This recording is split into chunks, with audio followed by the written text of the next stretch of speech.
So friends, अगर आप भी इंग्लिश अच्छे से बोलना चाहते हो और अपनी इंग्लिश को इम्प्रूव करना चाहते हो तो इस वीडियो को एंड तक ज़रूर देखना, आपको बहुत कुछ सीखने को मिलेगा।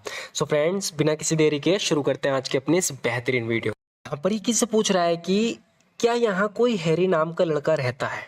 इंग्लिश में बोलेंगे, does anyone named Harry live here. Does anyone named Harry live here. क्या यहाँ कोई हैरी नाम का लड़का रहता है। Does anyone named Harry live here. या आप ऐसे भी कह सकते हो, थोड़ा और इसे इजी बना के हम ऐसे कह सकते हैं कि is there someone called Harry living hair.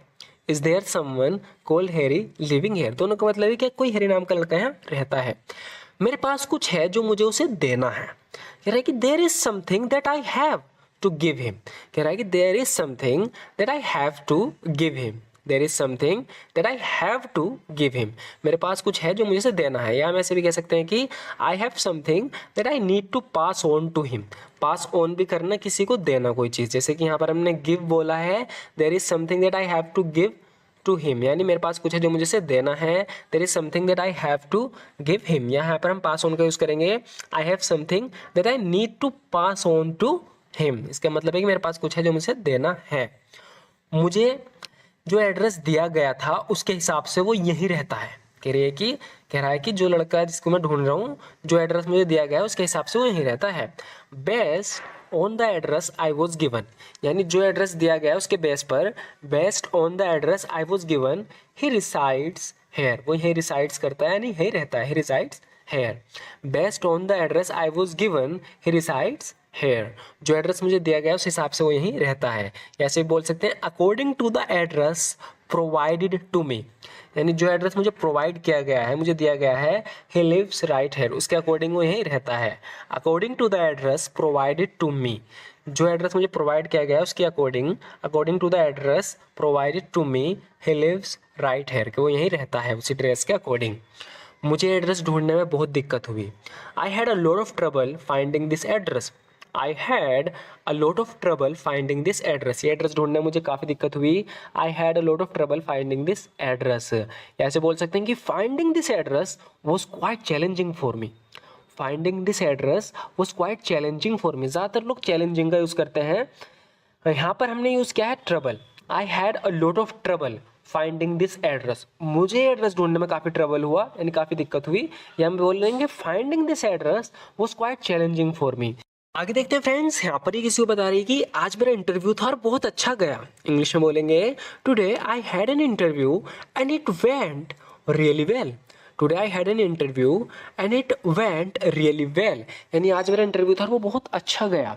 Today I had an interview and it went really well. ऐसे बोल सकते हैं कि I had an interview today and it was fantastic. I had an interview today and it was fantastic. कहने का मतलब है कि आज मेरा इंटरव्यू था और वो फैंटास्टिक था, यानी ज़बरदस्त गया। इंटरव्यू में मुझसे मेरी हॉबी के बारे में पूछा गया। During the interview I was asked about my hobby. During the interview I was asked about my hobby, यानी इंटरव्यू के दौरान मुझसे मेरी हॉबी के बारे में पूछा गया। ऐसे बोल सकते हैं कि आई वॉज क्वेश्चन, यानी मुझसे क्वेश्चन किया गया regarding my hobby in the interview. Interview में मेरी हॉबी के बारे में मुझसे क्वेश्चन किया गया। I was question regarding my hobby in the interview. ऐसे बोलेंगे, during the interview I was asked about my hobby. Interview के दौरान मुझसे मेरी हॉबी के बारे में पूछा गया।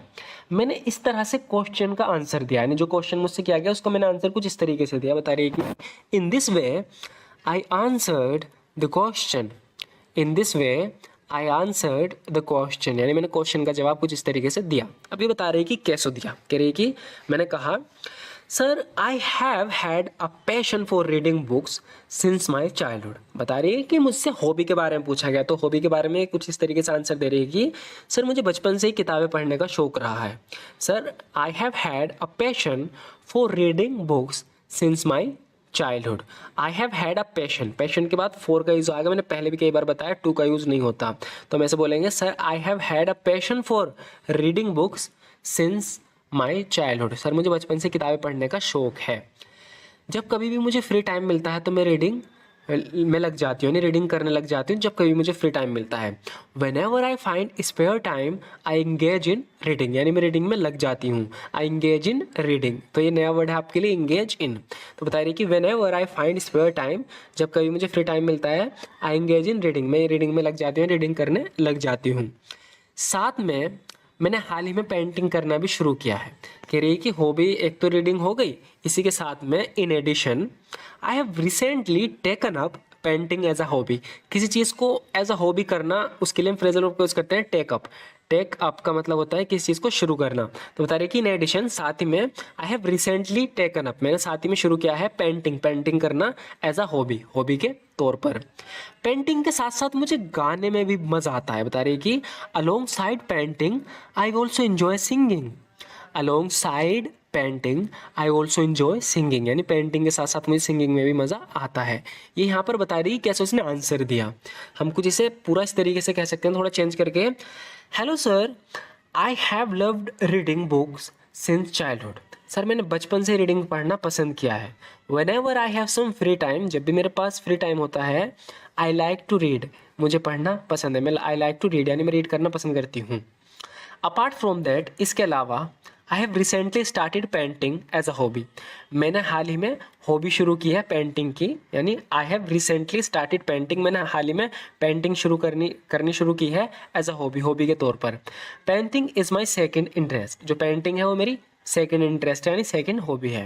And I also have a liking for singing, और मुझे सिंगिंग भी पसंद है। तो इसलिए कैसे बोल रहे हैं, and I also have a liking for singing. यकीन मानना मैंने यहाँ पर ही आपको दो तरीके बताए, एक तो मैंने यहाँ पर सेंटेंस तोड़ तोड़ के बताए, ये एक अलग तरीका है। इसी बात को हमने थोड़ा चेंज करके यहाँ पर ऐसे बता दिया, तो अच्छे से देखना ताकि आप समझ पाओ। दूसरा सवाल मुझसे इंटरव्यूअर ने ये पूछा कि तुम ये नौकरी क्यों करना चाहती हो, यानी अब बता रही कि उसने दूसरा क्वेश्चन किया मुझसे। The interviewer asked me second question which was why do you want this job. The interviewer यानी जो इंटरव्यूअर था, आस्क्ड मी सेकंड क्वेश्चन, उसने मुझे सेकंड क्वेश्चन किया विच वॉज जो कि था why do you want this job, कि तुम ये जॉब क्यों चाहती हो। अब इसने उसका जवाब ऐसे दिया, आई वॉन्ट दिस जॉब, मैं जॉब चाहती हूँ बिकॉज, क्योंकि I really like selling things, क्योंकि मुझे सच में सेल करना पसंद है। सेलिंग से रिलेटेड जॉब थी, सेल से रिलेटेड, तो बता रही है कि I want this job because I really like selling. इससे क्वेश्चन किया गया कि तुम ये जॉब क्यों चाहती हो, तो बता रही कि I want this job because I really like selling things, मैं ये जॉब चाहती हूँ क्योंकि मुझे सेलिंग थिंग्स करना पसंद है, यानी चीज़ें बेचना पसंद है। And helping customers find what they want, और कस्टमर की हेल्प करना पसंद है इस चीज़ में कि वे क्या चाहते हैं, उनकी उसमें हेल्प करना मुझे पसंद है। I looked in to your company, मैंने तुम्हारी कंपनी के बारे में पढ़ा यानी देखा। I looked in to your company and think, और सोचा इट्स ग्रेट, कि ये बहुत अच्छा है। How much you care about making good stuff, कि तुम अच्छी चीज़ बनाने में कितने अच्छे हो। एंड कीपिंग कस्टमर हैप्पी, और कस्टमर को हैप्पी रखने में तुम कितने अच्छे हो, ये मैंने देखा। तो यहाँ पर इसने उस क्वेश्चन का आंसर दिया। सो फ्रेंड्स, आज की वीडियो में बस इतना ही। आपको वीडियो कैसे लगी ज़रूर बताना, वीडियो अच्छी लगी तो लाइक ज़रूर कर देना। Thank you so much for watching this video friends.